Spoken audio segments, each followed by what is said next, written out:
What's up, everybody? Today I'll be reviewing this POWKIDDY v90. Alright, first off, I really like this box. I believe it's leather, but I'm not sure. Alright, so you open it with this zipper, and let's see what's inside. Alright, looks like you've got the console itself, but we'll just set that off to the side for now. And also there's this nice little pocket where there is a USB-C charger. Once again, this is a really nice box.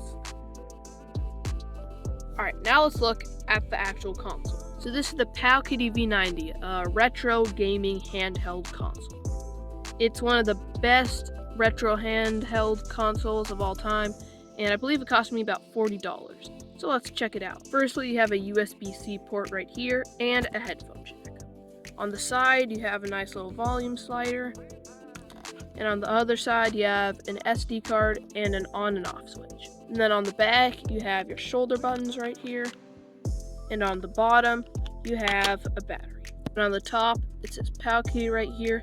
Looks a lot like the Game Boy Advance SP. But now let's get this thing open.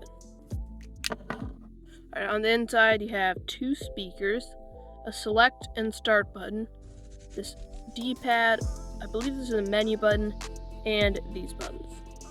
Still have this nice little screen right here. Alright. Wow, these buttons are very good, I think. Yeah, these buttons they're pretty good. Alright, this little middle button is not as good. And the select and start buttons, they're okay. But now, let's turn it on. This is NX Hope. Bunch of code. The first thing we see is we have all these emulators right here. Alright, I just zoomed in the camera, so hopefully you can see a little better. Alright, so we've got Game Boy, Game Boy Advance, FC, don't know what that is, SFC, don't know what that is, also GG, MS, MD, PlayStation, there's no PlayStation works on this, NGP, whatever that is, WSPC, and FBA. I have like no idea what half of these are. If you press this shoulder button, you get to all these games.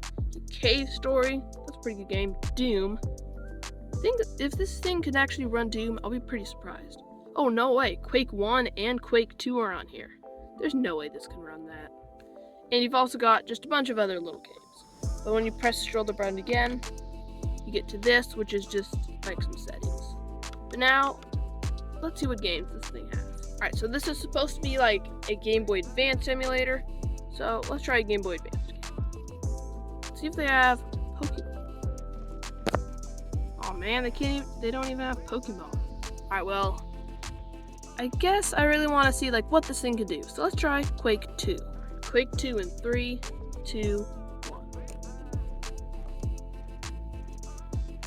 the screen just turned black. Probably not a good sign. Oh, no way this works. So I just adjust the camera a little bit so I can actually play. Let's start. I just have it on easy mode, I guess. There's no way this works. No way. Jeez. It actually works. Alright, it's not the best. Yeah, there's some glitches you can see right there. But it is playable. Dang. Yeah, also, this video is not sponsored. Jeez. This thing actually runs. Insane. Alright, I'm having too much fun with this. Let's try a different game. Alright, let's see, I guess, if any PS1 games work. There looks to be a lot of PS1 games here. Oh man, they don't have drivers too. Alright, let's try Crash Bandicoot 2. Alright, it's booting up. Oh, it actually is loading. Dang. There's no way. Okay, it doesn't really like work that well, but it is pretty good. Oh, dude, this is insane. There's no way this works. Right, I don't know what happened, but I can't move. Oh wait, I can move. Sorry about that. I thought I could move. Jeez, look at this. Right, it doesn't run that well, but it is kind of playable. Yeah, this thing is a monster. I'm gonna exit now and go to power off. I was actually blown away at how good this thing was. This thing can run Quake 2, PS1, it can run so much stuff. and it's only for $40. Yeah, this video is not sponsored, and I would definitely recommend this product if you're just looking to play some old games. Alright, bye everybody.